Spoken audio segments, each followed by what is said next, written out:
My guest on this week's episode of Backstage with Chris Lee is Mr. Rick Latham. Rick hails from Columbia, South Carolina. To say that Rick wrote the book on drum techniques would be an understatement. He wrote 2 books on drum techniques, one of which has been translated into several languages and is still required reading after 43 years at many colleges and university music programs around the world.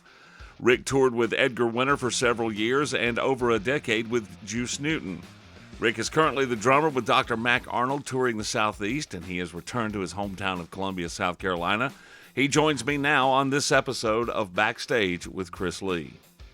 Thank you for taking the time out to do this, man. I really do appreciate it. Well, thanks for having me. And great to see you, at the Hall of Fame thing. Oh, that was incredibly awesome, man. Just a lot of it was great. A lot of heavy hitters in that room, man.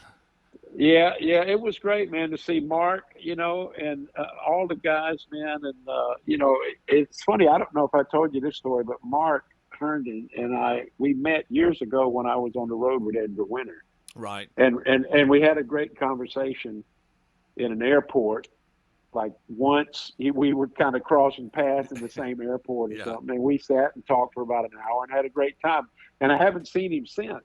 So that was great. I surprised him there, saying hi. I went back in the dressing room and stuff. And then Paul Riddle. Yeah. Also, man, all these guys, legendary, and big influences on me, my playing too. So, well, let's really go ahead. Great. Let's get some business out of the way. Where can people find out about you, your music, your drum books, your teaching? Where can people go to find out information about you? Well, ricklatham.com. Mm-hmm. I mean, that's always a good thing. My Facebook, Rick Latham, Facebook page, and Instagram also.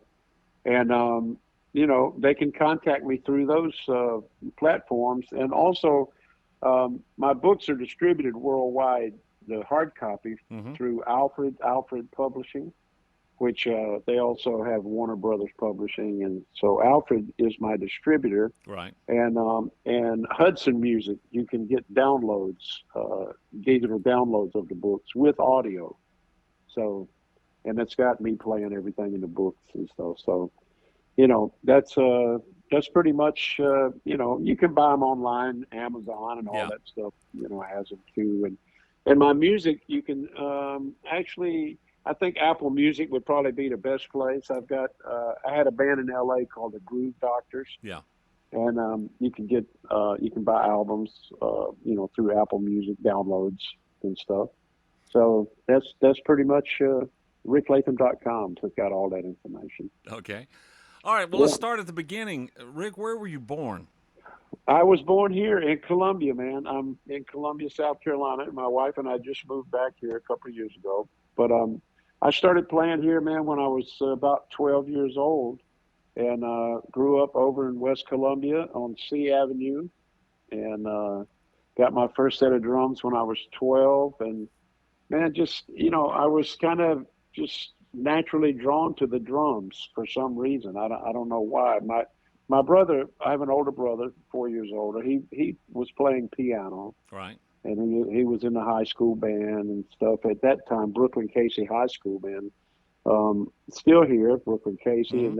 And their band at that time was had been state champions for like 10 years in a row. Very traditional kind of military marching band. Right.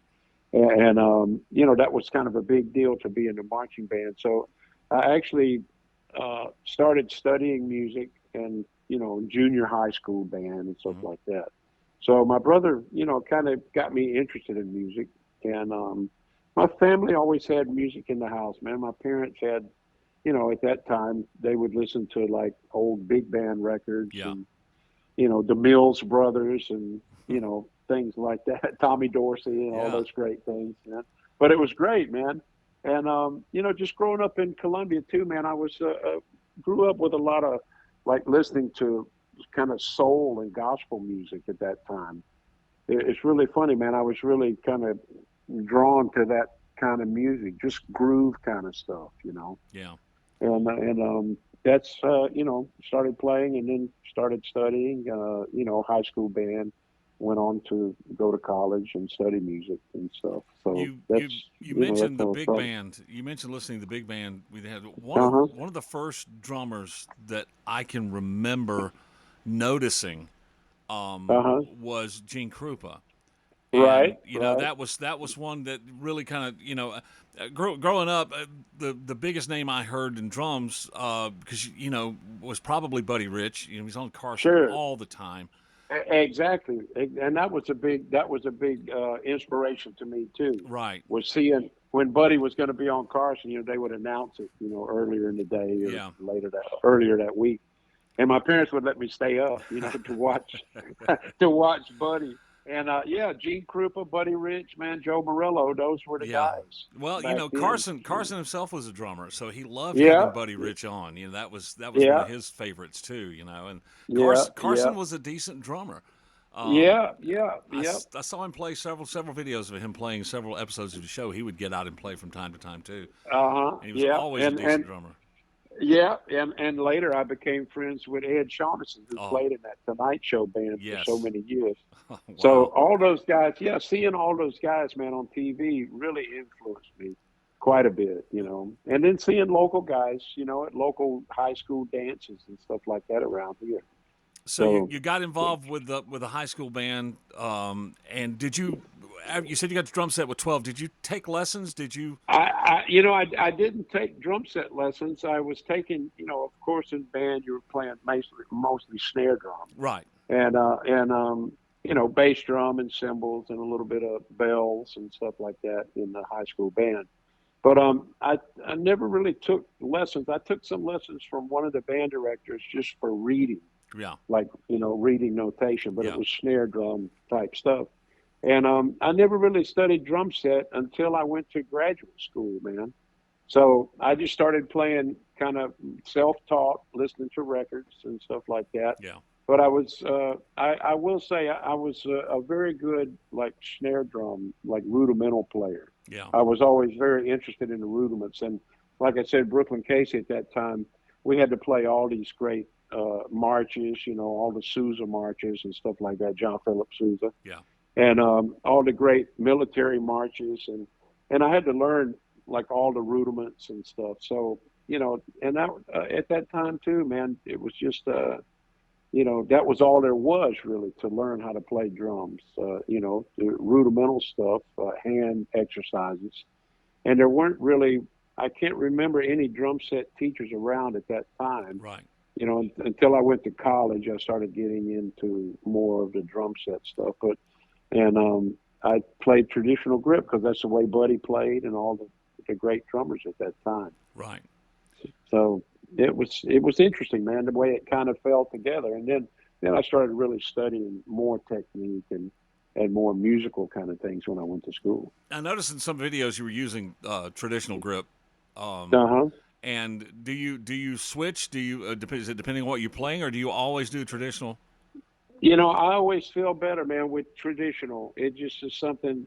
Match grip just never feels right to me, even though, growing up when I went to school and playing in orchestras and playing marimba and stuff like that. Of course, you play match grip Right. and timpani and stuff like that. I used to play a lot of timpani in orchestras at school, and I was teaching marimba when I went to graduate school. I had a great teacher at undergrad school, East Carolina University in Yeah. Greenville, North Carolina. But yeah, match grip just on the drums, man, just doesn't, just never felt right to me. It's funny. Well, It's funny. Traditional grip it's is odd. just. I noticed. I went to see Styx. They played Uh in huh. here in Greenville back Yeah. last year, Yeah. and Todd Zuckerman. Sure, he's a great guy. Yeah, he's a friend of mine. I know Todd very well, man. Yeah. he uses that traditional grip, and that kind of amazed me. For they are pretty much a power rock band, so most of your power rock drummers use that match grip. That's right, man. You don't see many rock guys, especially heavy guys, playing Yeah, traditional grip. and he makes it look so easy though. Yeah, man, and I played it with Edgar too, man. Yeah. We were throwing down pretty good with Edgar Winter. So So Frankenstein with traditional grip. All right. yeah, right on, right on. Yeah, it worked. It worked. Yeah. And free ride too. Oh man, I just Oh man, all those great tunes, man. I loved playing those tunes with Edgar. That was really something, man, and a real special, time in my career that playing all those great, and we played with so many great artists too. yeah. I mean, we played with Rick Derringer, and we played with REO, and we played with Jethro Tull and Grand Funk Railroad, Steppenwolf. you know, all the bands I grew up with. I hear those guys are good. Yeah. I think they'll Yeah. do okay. Yeah, they'll do okay. Yeah, Yeah, they'll go far in this business. yeah. Or they've gone far. Yeah. It's University of North Texas. That's where you went, and you studied music there, and you got a master's degree. And let me tell you, did you not go for the PhD? I mean, are you an underachiever or what? Yeah. Actually, in all honesty, man, I didn't finish my degree. I don't really have the degree, but I was very close to finishing. But Uh, I went on the road. I went on the road with an Elvis impersonator, okay. and they hated me at school because I kind of left at the end of my, I got a scholarship and was teaching there on a teaching assistantship. Yeah.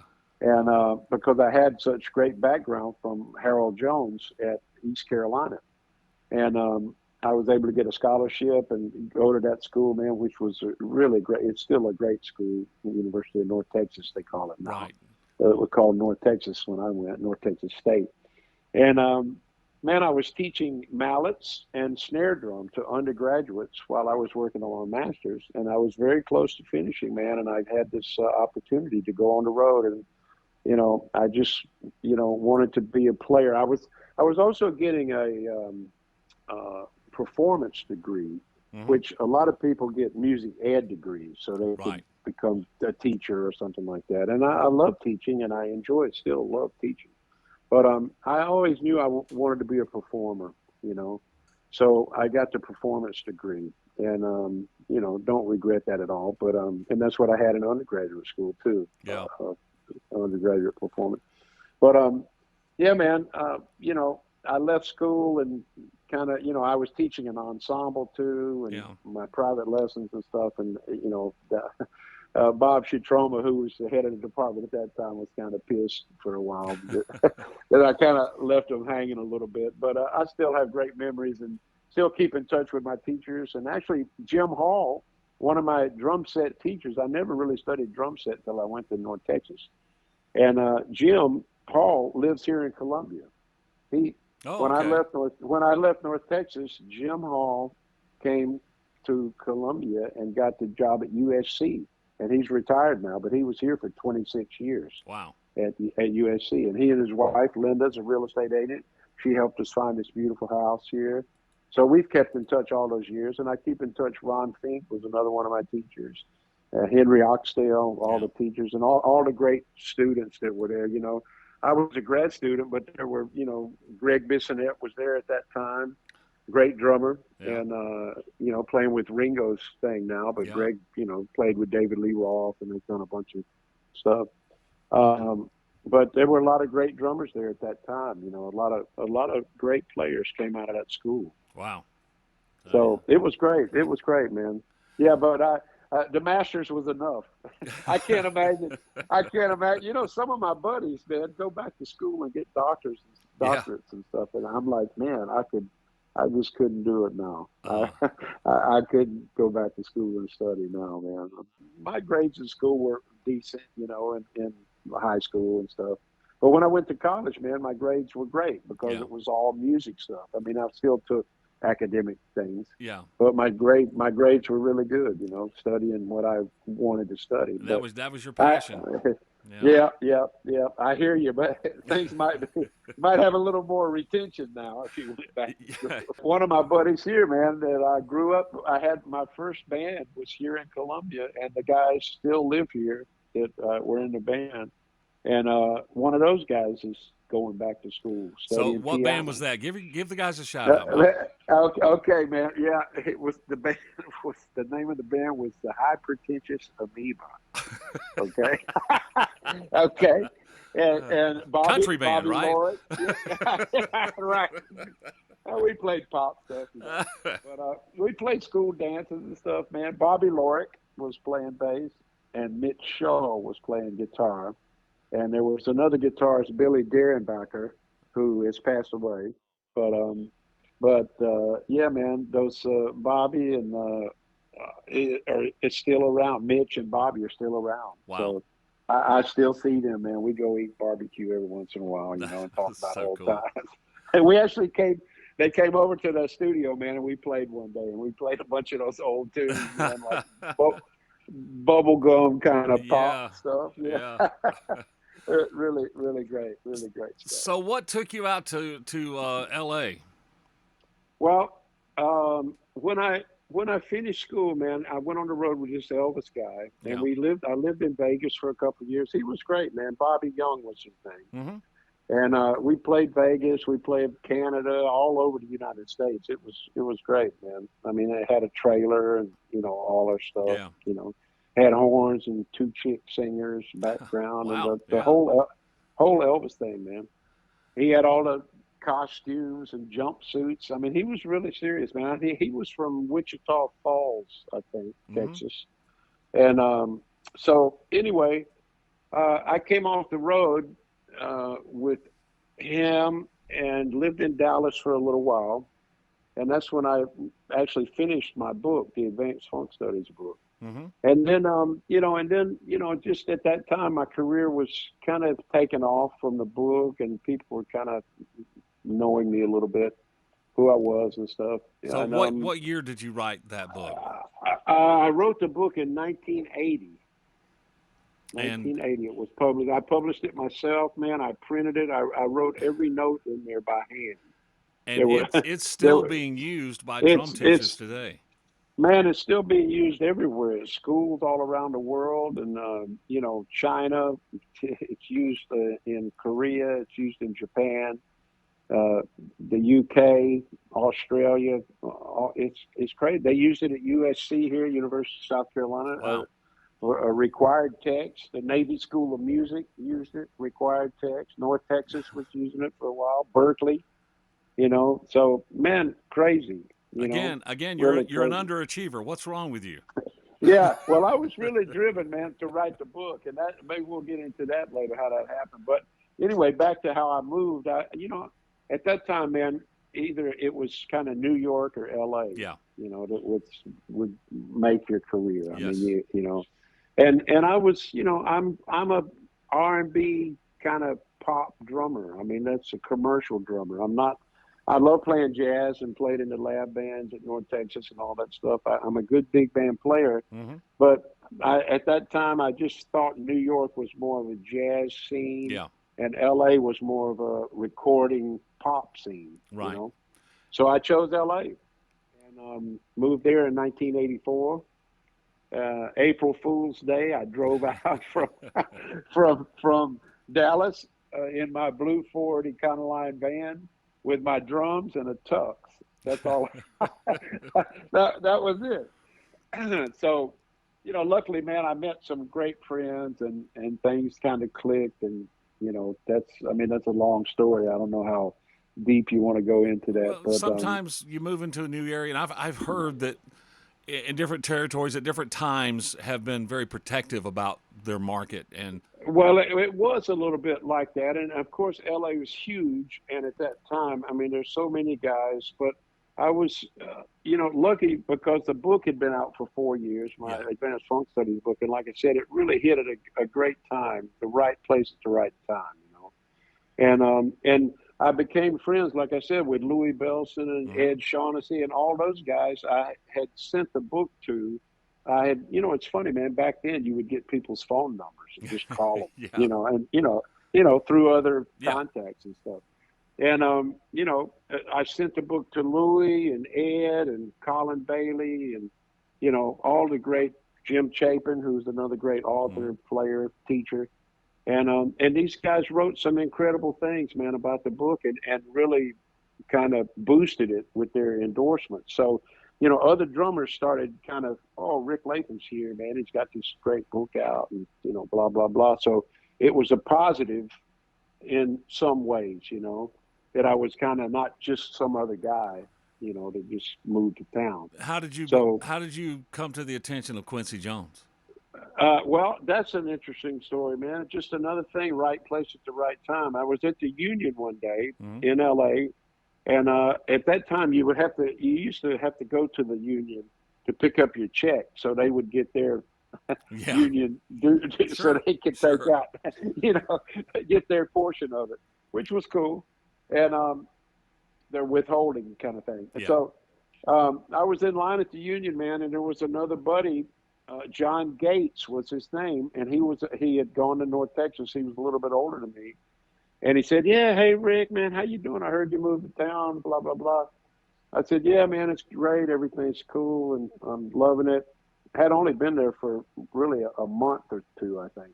Right. And and John said, "Well, listen, man, I'm leaving town. I'm going on tour with somebody, and I wondered I need somebody to cover this gig. Wondered if you'd like to do it." And I said, "Well, what is it?" He said, "It's the dance rehearsals for a movie." And that's about all he said. But it was with a great, well-known pianist accompanist. Devon Pershing was this guy's name. Hmm. And at that time, you know, kind of dance movies were really big. Yeah. Those kind of break dance movies and stuff. So he said, "Man, it's dance rehearsals with the dancers, you, drums, and piano, and you have to kind of play these, make up these things that they dance to, you know." So it was almost like you actually write. It's called sketching, and Hmm. you actually kind of write. The piano guy Devon would come up with some, you know, they would say, "Okay, we need some action thing like this. It sounds like this and kind of like this, and with this kind of groove." And he would just play some off the top of his head, and I would play drums, and they would start writing the dance numbers, you know, to this stuff. So, man, it was. And then I found out that Quincy Jones was producing the music, Ah. and Sidney Poitier was executive producer of the Oh movie. man. So, man, it just, you know, that was a great opportunity and a great adventure for me, man. Early, and so when you get a gig like that, everybody hears about it, Yeah. of course. So that How that often have you thanked your friend for getting you that? believe me, man, many times. So what's really funny about that, man? And I told a story to somebody just the other day, but you know, at that time, drum machines were kind of coming Yeah. on the scene, Yeah. and replacing a lot of drummers, and people were using them in the studios. And you know, we went into what you call pre-record. We would do a basic track to tunes before a movie, and then they bring in the orchestration and, you know, Yeah. horns and strings and all this stuff. But we got to do the pre-record to a lot of the stuff we had written.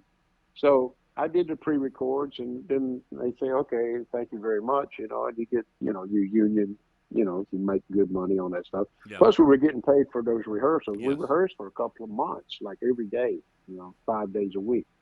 So, and playing with beautiful dancers. You know, I was single at the time, so you know, we're watching these girls dance and playing the drums. What could be wrong with that? Yeah. You know, what Exactly. could? So, and so man, we they did the pre-record, and then a couple weeks later, I got a phone call, and they said, "Hey, Rick, you need to come back in. They want you to do something on the pre-record." And I didn't really know what it was exactly, so I went down to the studio, and they had tried to replace something I played, like a funky one of my kind of cool grooves that the dancers knew and liked, and they danced to it. And when they tried to cut the movie, they had recreated this groove with a drum machine. Yeah.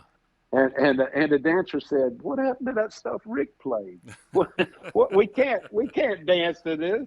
And so that was great, man. So I actually replaced the drum machine, you know, on that particular thing, man. So that was kind of turning the tables on the drum machine thing. Yeah. But Take a that. funny story. Yeah, exactly. It felt really good, man. It felt kind of cool. Like, okay, that's cool, you know. And it was cool that they, you know, they noticed it enough, the Yeah. dancers. I mean, they were on a sound stage cutting this scene, and all of a sudden they had kind of reconstructed it, and they said, "What the fuck? Yeah.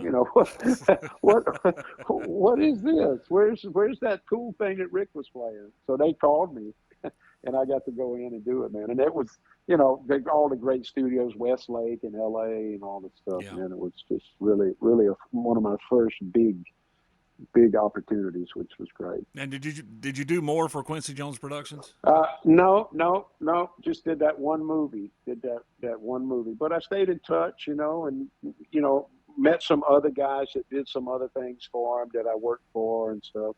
Some other producers and stuff like that. So, and a couple of the engineers called me for some things. So Yeah. that was great. So I'm looking at your work history that you have listed up on your Facebook page, and that was Uh-huh. mid '80s. You're in LA. Right. You're gigging around. Any other major things you worked on during that time before Well, before we get to Edgar Winter? Because I know that was in the mid yeah. '90s. Right. Well, yeah, actually, it's funny because I had played just before I moved to LA. I played with BB King for the first time, Mm. and that was a great thing. And went on to play a couple of gigs. I never toured with BB, but I played several gigs. And the first one was at a NAMM show. They used to have the NAMM show, big music Yeah. trade show. Yeah. They used to have the summer show in Chicago Right. and the winter show in LA. Mm-hmm. So the last one, I think it was the very last one they had in Chicago, man. I was playing Pearl drums at the time. I'm now playing DW. I've been playing DW for 40 something years, but Mm-hmm. I was endorsing, that was one of my first endorsements, Pearl. Right. And Pearl and Gibson were commingled somehow, a parent Mm-hmm. company or something. Pearl and Gibson were together. And of course, BB King, Lucille was a Gibson 335 or whatever. I don't know if it's Yeah. 335, but he Lucille his guitar. But so Pearl and Gibson put on this big event, man, and asked me to play with BB was playing. He was, of course, the big name, but it was, man, they put a band together with Neil Sean from Journey, Yeah. BB King, okay, playing guitars, Ralph Armstrong, a great bass player that played with Jean-Luc Ponty, and Mm-hmm. bass players know Ralph from Detroit. He was another Gibson guy. And then Larry London, Pearl, and so we double drummed with BB King. Oh, So wow. that was, yeah, that was incredible. That was Wow. incredible. So that was at the NAMM show. And then we played several other concerts like that, for the companies, Oh, wow. So that was great, man. That was really a thrill to play those, the thrill is gone, Yeah. all those great shuffles and stuff with BB. And I kind of kept in touch with some of the guys in that band. And then Tony Coleman, who was the last drummer with BB, they played with him for a long time. Tony and I are good friends too. So, but just that you just playing those kind of gigs, man, it's just networking. Yeah. You meet other people from that, and by the time those were two major things that I had kind of under my belt. BB King, some people heard about that. And then also, when I was living in Dallas, Chuck Rainey had moved there, the great Right. bass player. Played with Aretha and plays on a lot of those Steeler Dan great tunes. And played with Bernard Purdy on a lot of stuff. Yeah. And I played in Chuck's band in Dallas for a couple of years. So when I moved to LA, I had worked with Chuck Rainey, which people knew about. The book was out. I had worked with BB King. So those were, pretty good calling cards. Yeah. And then all of a sudden I get that thing with Quincy Yeah. producing the music with that, So, man, it just started falling together, again, right place at the right time. Looks good on your And resume. yeah, and being able to deliver, that's another thing too. It's not all about, it's who you got to be able to, deliver, Yeah. and be punctual, be on time, man, and, have good equipment. And, Well, I watched the documentary Hired Guns, and right, every right. single one of them said you better be on your A game. You better be able to bring it because there's a guy out in the hallway that's ready. You Exactly, know. exactly, exactly, man. it's a funny story because there were some auditions that I did before I got Edgar's gig. There were some auditions that I did around town, and I remember, man, I went in one audition one time, and it was, I think Lou Graham was putting together a new band, Yeah. you know, and a great singer, you know, one of the voices of rock, you know, Yes. and so I went in, man. And for some reason, I think I just kind of bulldozed my way in the last day of the auditions or something. And I played, and they were like really complimentary and like really like kind of freaked out because they had already chosen somebody. Oh man. and they had already told the guy. But I went in somehow and got in there and played with the guys, and it was great, man. But you know, so it happens. But yeah, like you said, there's always somebody, man, that's ready. Yes, You absolutely. know, to do it. All right, So before we get to Edgar, I wanna ask you, and I told you I was going to ask you this question, so maybe you had time to think about it, and maybe you know already. okay, Your Mount Rushmore of drummers, the four, and I know it's hard to pick. I mean, it really yeah, is, but four drummers that you really admire for either their style, their technique, or what they've achieved. The four drummers, in your opinion, that should be on the drummer Mount Rushmore.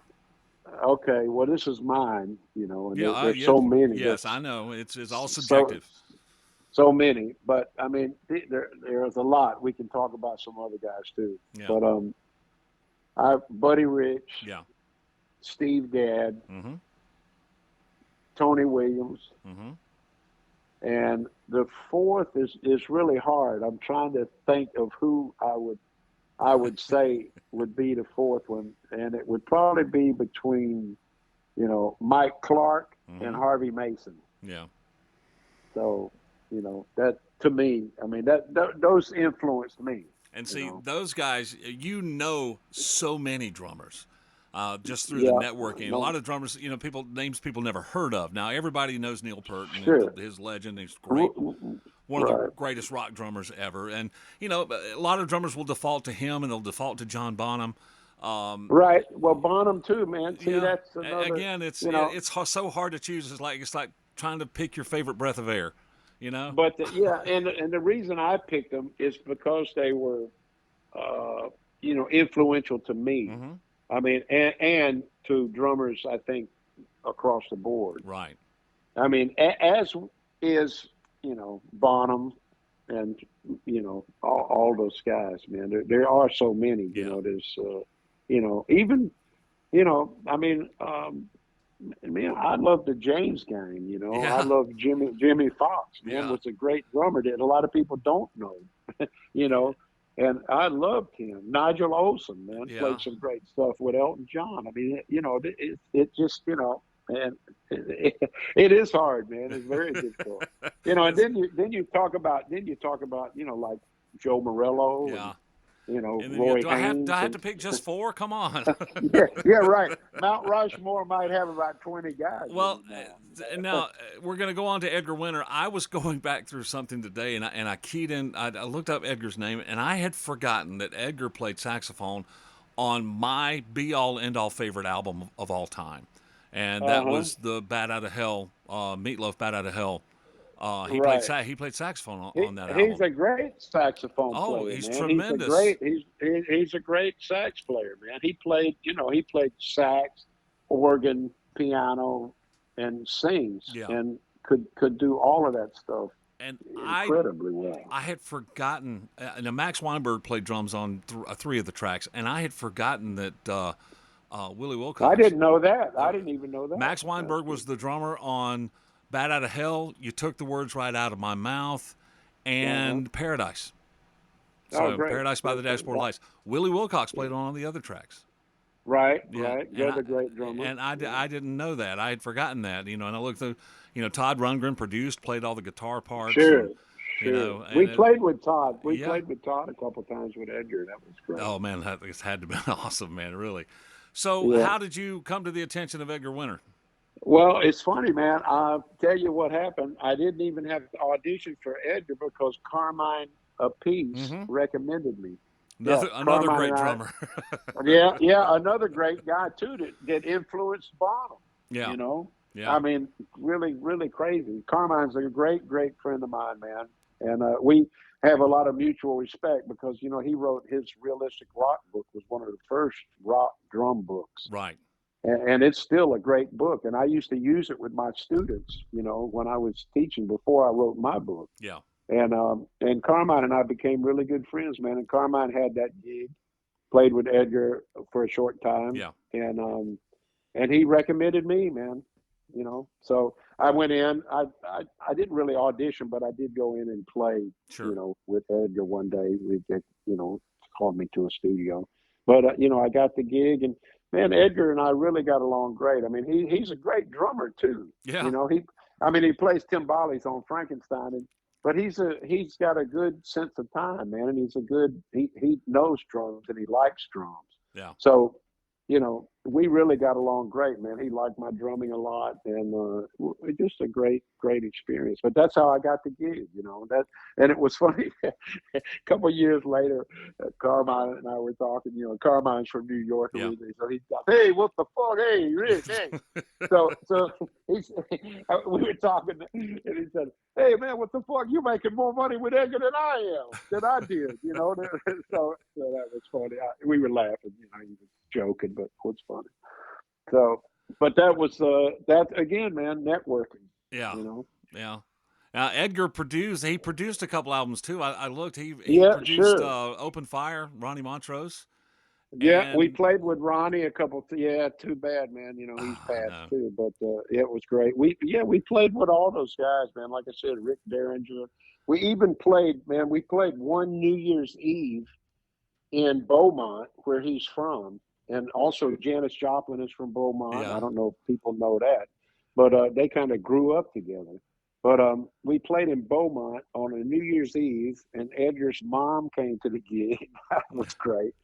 And Jerry LaCrosse sang, man, the guy from White Trash, you know. Oh wow.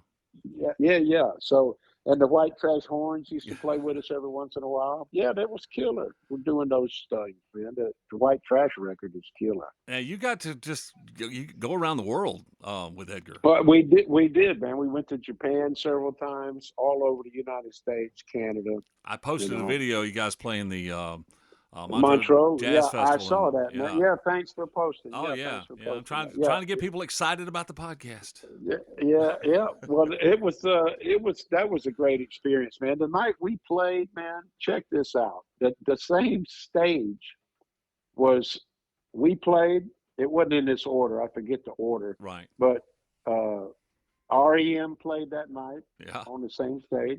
BB played that night with his big band. David Sanborn and Gary Moore. Oh wow. Blues guitar Yeah. guy. Yeah. So that was crazy, you know. And we were all staying in the same hotel, and man, we were all, you know, down in the bar drinking and stuff. Man, that was killer, you know.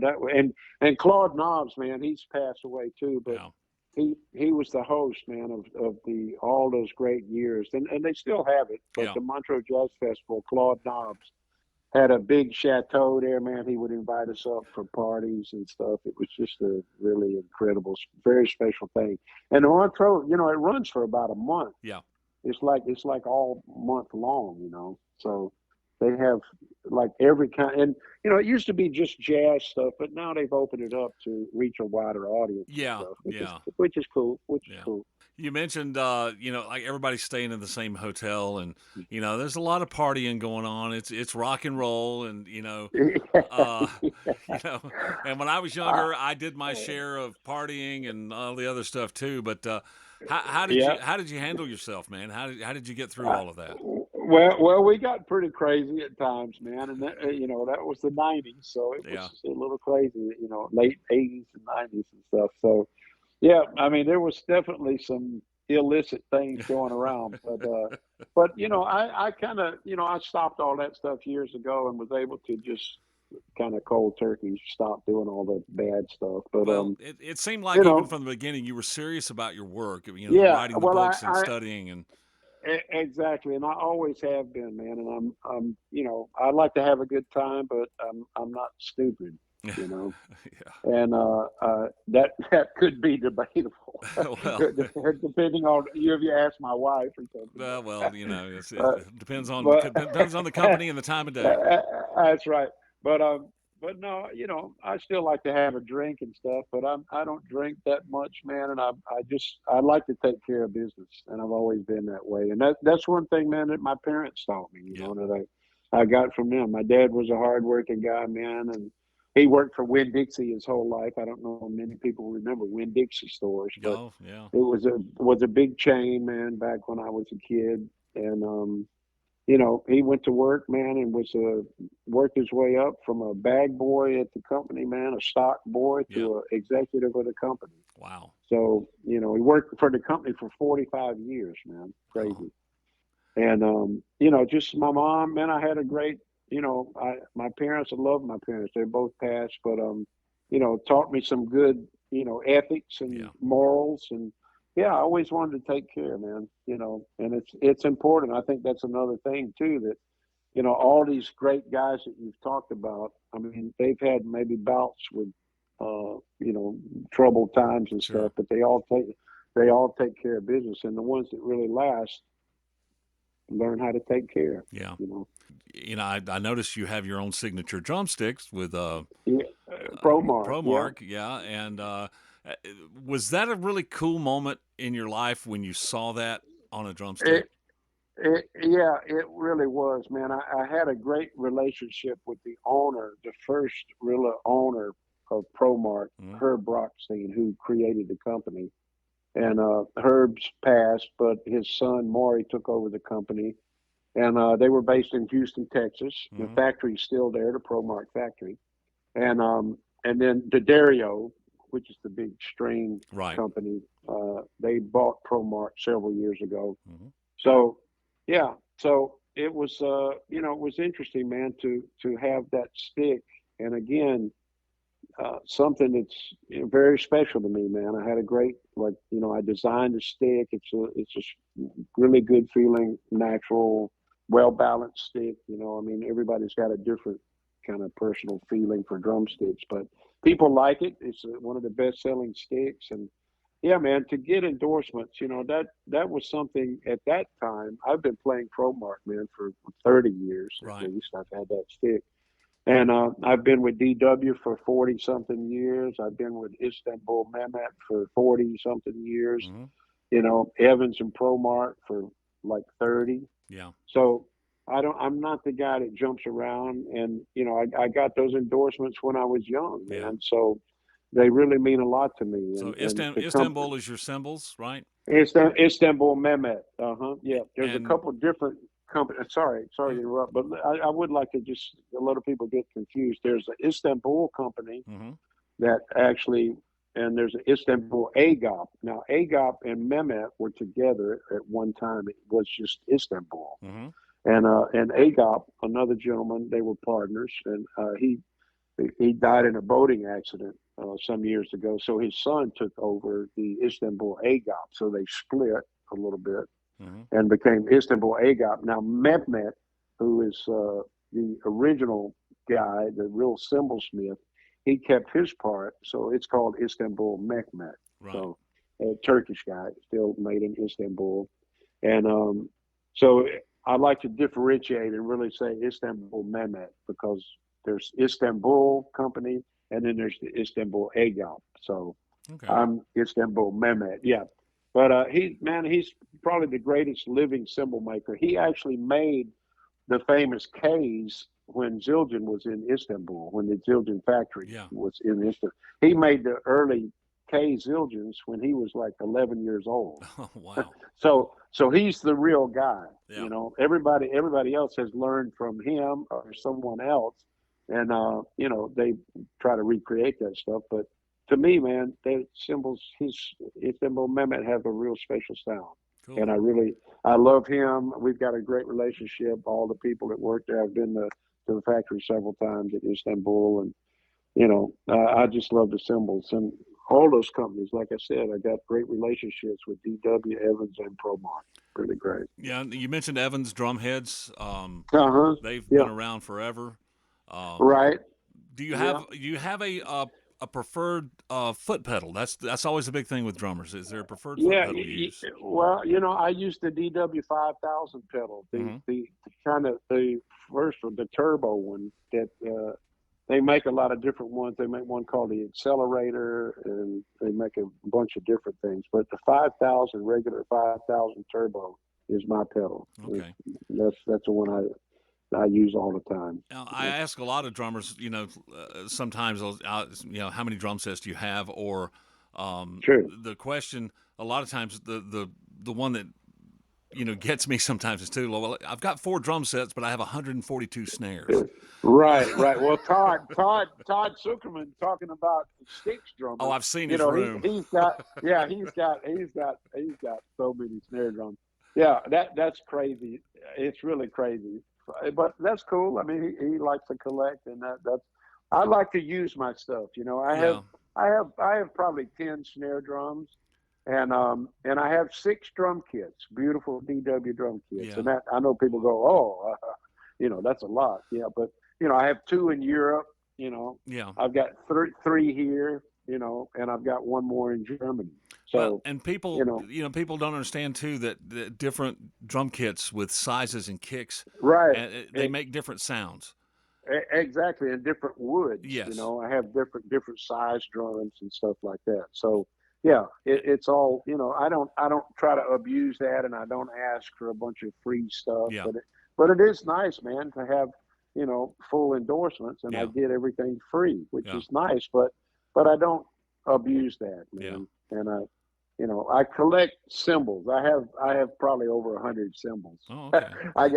I love cymbals, man, and I've got some old cymbals and some that I've made with a very special guy, man. Roberto Spizzichino was a very famous Italian guy that made. He's known among drummers. He was a kind of a jazz guy and made these great cymbals. And I made some cymbals with him one time. He became a friend, and I've got some of those cymbals that are we made like back in the '90s Right. in Italy. But yeah, I just love cymbals. I love the sound. I have a lot of different ride cymbals and different crash cymbals, hi hats, and they different things. I've got a set I like to use with Mac, which is playing blues, Yeah. and I've got a set I like to use with Edgar. Edgar had a favorite snare drum that he liked of mine Yeah. that I would always take on the road. Yeah. That was a DW drum. So And different snares get different sounds. They're deeper. The wood's different. They're different sizes. So exactly. So all that stuff is so personal, you yeah. know, and it's it just the way it feels, Yeah. the way it sounds and the way it feels, you get used to that stuff. Yeah. That's pretty So you cool. like to use something. You like to use something that feels good and is comfortable. Like a pair of shoes or Yeah. something. So Yeah. you left Edgar Winter after touring extensively for several years in Yeah. 2002. Is that correct? You were still in L.A. Yeah. Still in LA, and then for a couple of years I didn't really go on the road, but I was teaching a lot, Mm-hmm. and then I got the gig with Juice Newton, I was in and and '05. and yeah, and the way I got that was through the sound man that worked for Edgar was now working for Juice. Ah.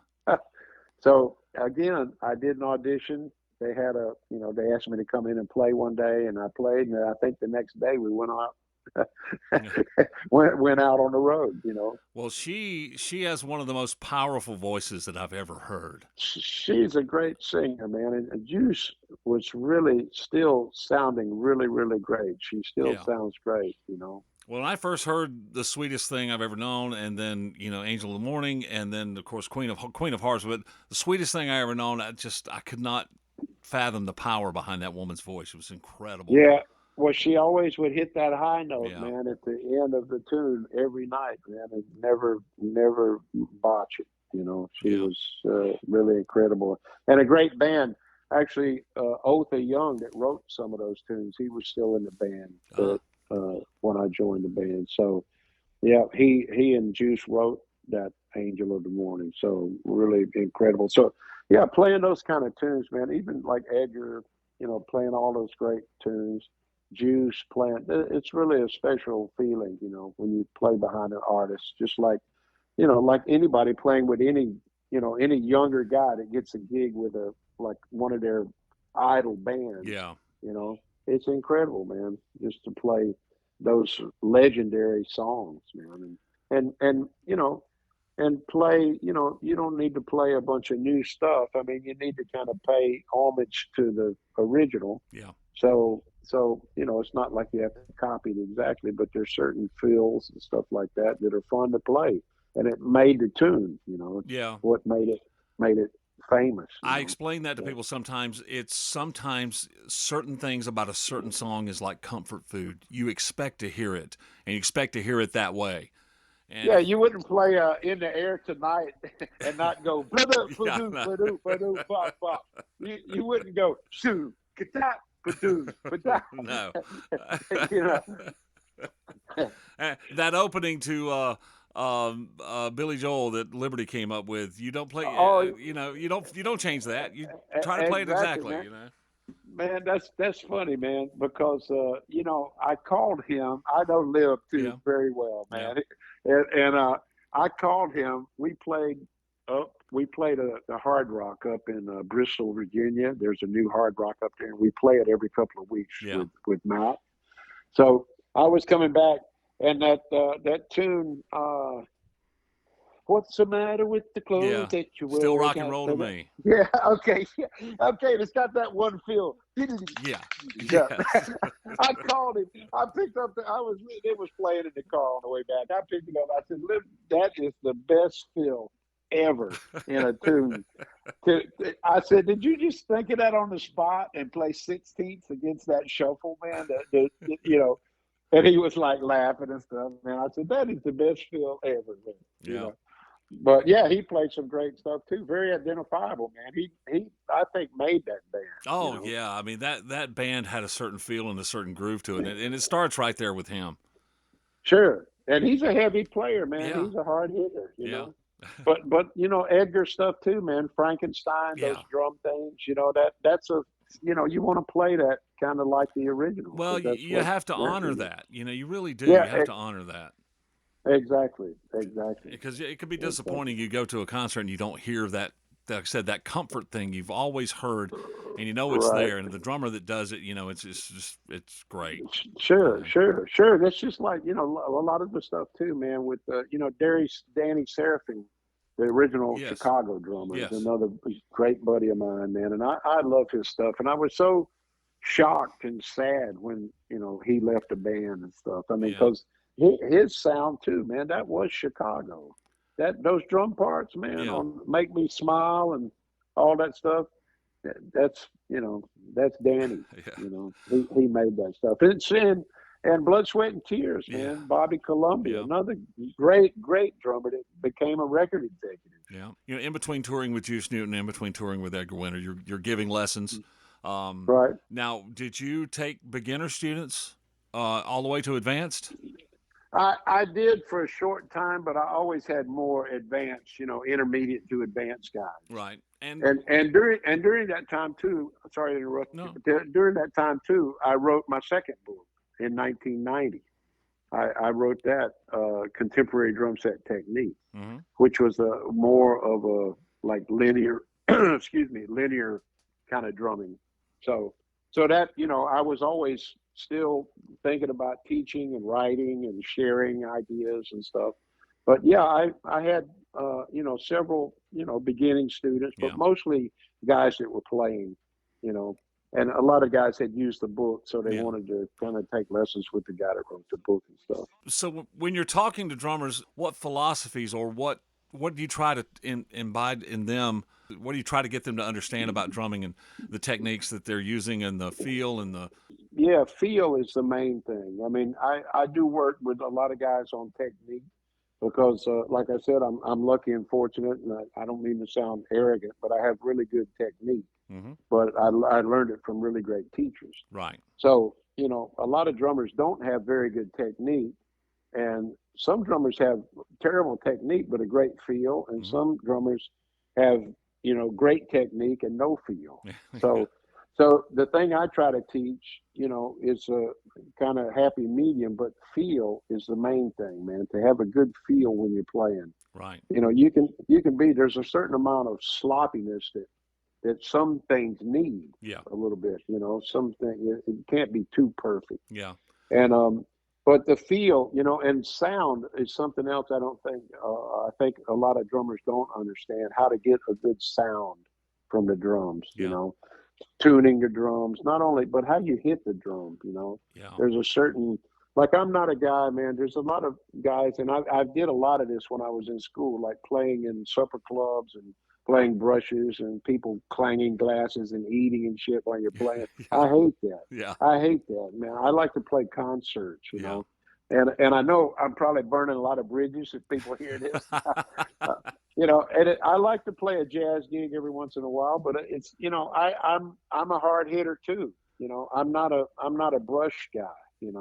I mean, I can play brushes, and I Yeah. played a lot of brushes in my lifetime, but you have to learn how to, and play for the music. It's not all about a drum solo. It's Right. about supporting the song. Yeah. And that's what was great about Live, for instance, with Yeah. Billy Joel.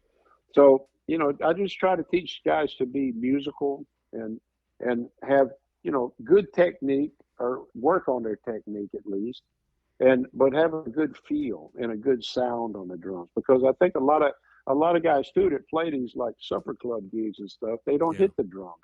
They're used to playing very light. Yeah. So if they had to play in front of 75,000 people, that's a whole different story. Yeah. You see a lot of people, a lot of drummers, especially like Facebook and Instagram, they'll post their drum solo, and they're playing in a club with like 10 people. Yeah. Nobody, I don't know, man. Nobody, I don't even want to hear a drum solo. I'm not a solo drummer, man. I play it when I have to, man, to do something. But Sure. if there's not a big crowd or something, I don't want to play. Nobody's interested in a drum solo, Yeah. man. I mean, that's always been a concert thing to me, Right, exactly. But it's interesting. But like you said, I mean, yeah, just I like the guys, and guys tend to really do get it, when I talk to them. Guys that have been playing, for a long time, they'll come back to me and say, man, after a few lessons, they said, man, my band says I sound better and feel better. So that's great. Well, yeah. That's the best compliment you can have, as a teacher and for those guys. Sometimes you get them to understand that sometimes if you drag the beat, if you're just behind it, Sure. it gives a whole different feel to the song. Sure, man. You could be on top or Yeah. lay back. And a lot of Motown artists that was a big thing, and I listen to a lot of the Muscle Shoals music and that kind of thing. Sure. Dragging just slightly behind the beat, man, it gives it a whole different That's feel. that's what I grew up listening to. Like I said, man, I listened to a lot of black R&B, gospel, and that stuff, real R&B at that time, from the 60s and stuff. That's laid back. Yeah, and some I of that loved, Muscle Shoals, yes, like the Muscle Shoals stuff, man. Some of that stuff is real sloppy, but it sounds great. Yeah. Because it all worked together. Yeah. All those guys were in the same groove. I listened to the Beach Boys over and over and over again throughout my youth, and that's how I discovered Hal Blaine. Yeah. I started to say Hal, man. I went to one of his birthday parties in LA. Wow. Man. He was a trip, man. He had some great stories. I'll bet. Funny guy and a great guy, man. But think about all the stuff he did. Yeah, very different, man. Like you said, Beach Boys, Sonny and Cher, the Monkees. Yeah. Come on. They're playing on everybody's albums, and they're the most unknown people in the world. Exactly, the Wrecking Crew. I mean, even Glenn Campbell did a stint in there for a while, and of course, Carol Kay on bass and Tommy Tedesco on guitar, and just heavy hitter, just some of the greatest musicians that you've never heard of. Exactly, and the Muscle Shoals guys too. Well, and all the Motown artists, right. James Jamerson and all those guys that played. They never got credit on the albums, never. Right. And another great player too, man, James Gadsden. Yes. One of my all-time favorite, and Bernard, of course, man, Bernard Purdy.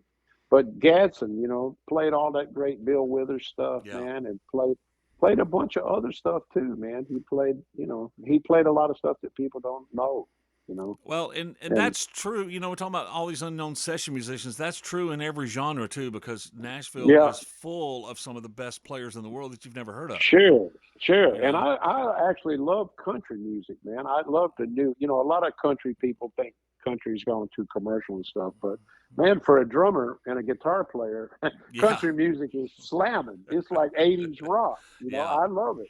Yeah. I really like all that stuff, They man. they've Good, they've good. changed a lot of the dynamic of country, and they're gearing it toward a younger audience, and they're gearing it toward concert type Sure, music. Now, sure. and I love traditional stuff, so I'm listening to guys. Drake Milligan. I'm loving the stuff this kid's doing. It's got a more Uh-huh. traditional feel to it. I like traditional country Yeah, too, man. yeah, I don't dislike it, but I like the new stuff too. And yeah. I think there's room for everything. Like you said, it's a different audience. You're touring with Juice Newton through the through 2014, and that's just a few years back. Now you said, and if I'm not mistaken, you started another band after that. Was there another Yeah, band? yeah. Well, I had a band in L.A. called the Groove Doctors, Right, right. and that was a really great band, man. It had some great players. Man, Albert Wing was Hmm. playing sax, alto and tenor sax. Albert played with Frank Zappa. Right. A lot of sax players know who Albert is. Ken Tussing was playing trombone, played with Ray Charles, toured with Ray Charles for a very long time. He was in the Navy band also and stuff, but the sessions in LA. Mac Doherty, great guitar player that actually is from Dallas, that I knew in Dallas, was living in LA. And Vale Johnson, great bass player, has Hmm. been playing with Kenny G for about 30 years, I think. And another great, he lives in Nashville now, but played with a lot of other like jazz artists and stuff. A great bass player, and Bob Luna, keyboard player, that was played with Dionne Warwick, and so all these guys were L.A. guys, and I knew them and had played gigs with them around town. So we put a band together, sort of like you remember the Jazz Crusaders, the Yes. Crusaders with Stix Hooper played Yes. drums, Joe Sample played keyboards. Hmm. They had a band, that was kind of built around trombone and tenor. So that was kind of it was more funky Crusaders kind of sound. And we did a live record from the Baked Potato, famous club in Yeah. LA. We have a live record that you can hear online. Yeah, great, really great band. So yeah, we played the Baked Potato about once a month, for several years. So that was a really great band. And yeah, that was the last band I had before I moved here. I lived in Italy for 5 years. Right. I had an apartment. I was working a lot in Italy with some producers from Germany and Italy. And I had a trio over there with some great guys too. And it was just called Latham, Ruggiero, Robin was a guitar player's name, Hmm. and Nicola Serrato. So Okay. Latham, Robin, Serrato was it, and it was a trio playing all original music, and we played in Poland and France and around Italy and Croatia, and yeah, it was great, man. So that was a more instrumental kind of project, as Yeah. was the Groove Doctors too. So and then I moved here, man, in 2 years ago. In 2001. Well, they say you can never go home, but you did. So. Well, I had no intention of. It's funny. I had no intention of ever moving back here, man. But during COVID, I was when that first started. I was in Italy, Yeah. and it hit really hard in Italy. So I came back to LA, gave up my apartment in Italy, came back to LA, and my wife and I, during those 3 years, man, that was some really bad for the whole music business, Yes. as well as every business just about. So we were thinking, what's happening and what happens when COVID's over. I might go back to Europe. The East Coast is 6 hours closer, than LA. Yeah. So, and LA was getting, the homeless thing was kind of getting big and Yeah. expensive, man. LA's expensive. I love LA, man. Don't get me wrong. I really love it, but started talking in the gym again. My teacher that was retired back here, Linda, his wife, the real estate agent. So, they said, man, now's a good time to buy, and there's a couple places maybe. So we started, my wife and I said, maybe we'll move back there, man. It's, like I said, the East Coast, which is great. Yeah. I see some seasons, that I didn't see in LA, which is, again, great. But, and plus, man, we're spending about 2/3 less every month, and we have a beautiful house with, a big piece of land, and, it's just beautiful, man. I got my studio here. So, once you've made these connections and stuff like we've been talking about, you can live anywhere, Yeah. And still do the same thing. I still do a lot of tracks. I'm teaching here. I still teach online as well, but, teaching people all over the world and teaching live lessons again and doing tracks for people. That's cool. And now the gig with Mac, Yeah. Mac Arnold, I got that a couple of years ago. So how did that come about, playing with Dr. Mac? Well, Mac, man, is such a great guy. I was actually, we started a band with some guys I met here. Mike Frost, great bass player. He's from New York originally, but was living in Aiken when I first moved here. So it's funny, man, because Mike's a great player, a jazz guy, New York guy, grew up playing all kinds of music. And, and when I moved here, I mean, people kind of knew my background. And, they said, oh, man, you need to just meet Mike Frost. He's the guy that, you guys would play great together. So we met, and played and kind of started a band with Austin. Yeah. He plays with Mac too. So that's kind of how, so we started this band and played some gigs, and then Mike, I think first through Austin got the gig with Mac. And then something happened with the drummer. They were looking for a new drummer. And then, so naturally, we've been playing together. So they said, well, what about Rick, man? Let's see if Rick wants to do it. So I've been doing that now for about 2 years. Yeah. So it's great, man. It's a great band, really great band. You guys sounded great at the awards ceremony. You only got to play one, 2 songs. Thank you.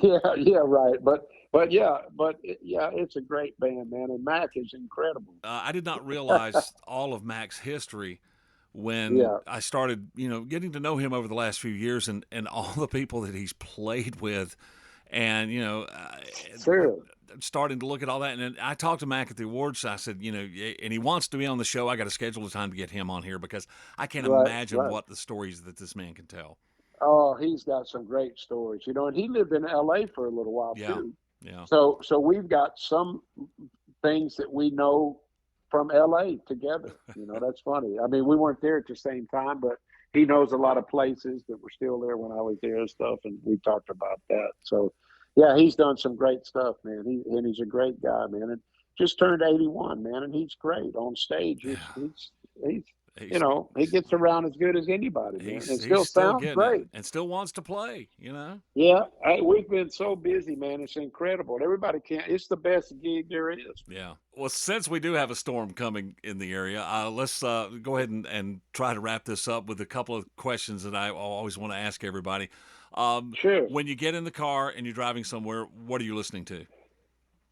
I listen to country radio, man. I do. That's what I listen to. Sometimes I'll take mixes from my studio. Sure. That I'll make a CD and play it in the car. I still have a CD player in my car. I do too. I like a CD, man. When you're streaming television or you're watching TV, what do you like to watch? I watch a lot of movies. Mm-hmm. I don't like really a lot of TV shows. Yeah. I like movies. I love my Amazon Prime and Amazon and Netflix. Yeah. So, I do that. I like the news, man. I do. I like to watch the news, and I like local news. Yeah. I like to watch the news every day at 6 o'clock or whatever. Yeah, I like to know what's going on in town. Yeah. Last question: If you had not been a musician, any fathom of an idea of what you would have been? I would have been, probably like a graphic artist or something, because I was an art minor in school. So I know a little bit about art and design, and I like that. I like art also very much. So maybe maybe something in art, something with Well, art. I really thought you were a cool guy before, but I really like you a whole lot more now, because that's pretty much what I do for a living. Thanks, man. I told you earlier, I know just enough to be dangerous with all this website design stuff. And man, I've got a very good friend of mine that designed my advanced funk studies cover, that yellow book, which Yeah. a lot of people call it the yellow book. She's a great graphic artist, Heather Dickey in Dallas. And she does everything for the city and stuff. I Yeah. mean, she makes all the billboards, and she's got a huge company now. But at the time, she was married to a friend of mine, and we designed this cover, man, and it's become like a life of its own, man. Yeah. It's the yellow book Yeah. that everybody knows, and so that's. But I tell her, I'll call her and ask her every once in a while some question about Photoshop, and she'll start laughing, like she says, "Don't even go there." Yeah. You Well, now, I know just enough to be dangerous. okay. Well, okay. I lied. Last question. Okay. What's in your future? Next 2 years down the road, what's going to be happening with you? Well, more with Mac, Mhm. and I'm starting to get people asking about clinics and stuff again. I used to do a lot of clinics Yeah. before COVID and stuff, and master classes and stuff. Yeah. So that's coming back a little bit. So I want to get a little more active with that, and working here in the studio. I'm working with some producers in Italy and Germany, and do a lot of tracks for those guys, and just make more music, play more drums. Well, one of the lines I'm going to use when promoting is that you wrote the book on drumming, and in fact, you wrote 2 books on drumming. Yeah, there you go. Plus, you got DVDs all about the groove. That's a DVD set. Is that Right. It's funny. You can get actually the 25th anniversary. The book the Advanced Funk Studies is 43 years old now this year. Wow. And for the 25th anniversary, I put both of the videos, the Advanced Funk Studies and Contemporary Drum Set Techniques, together with great interviews with Louis Bellson and Ed Shaughnessy, man. Yeah. Some of the last things they did on camera. Really, really great. People should watch those just to see those guys. And the All About the Groove is something I did with Drum Channel, DW. Mhm. And that's more of just my kind of philosophy and concepts of linear drumming. So it's totally different than both books, but it's got a lot of my ideas, kind of in it. Okay. So there's a 25th anniversary of the books, which has both DVDs of the books on there, and it's only about the books with the new stuff, new footage with Ed and Louis. Yeah. And then the DVD, the 3 DVD set, All About the Groove, and it also has 20 play-along tracks on it. I play the tracks with a band in the video, and then you can download the tracks without drums Okay. to play with. So yeah, so it's a great package. And all that's available at ricklatham.com, correct? ricklatham.com, and there's links to it. Yeah. Drum Channel actually has that, but Alfred has the 2 books. Rick, thanks again. Oh, thank you, man. I really appreciate it. Really appreciate it, Chris. And let's try to hook up sometime, man. And I'm sure I'll see you upstate again there sometime soon. Backstage with Chris Lee is a production of MB Media, copyright 2023. Be sure to like, follow, and share our posts on social media. You can download Backstage with Chris Lee wherever you get your podcasts. And, of course, you can find us at backstagewithchrislee.com.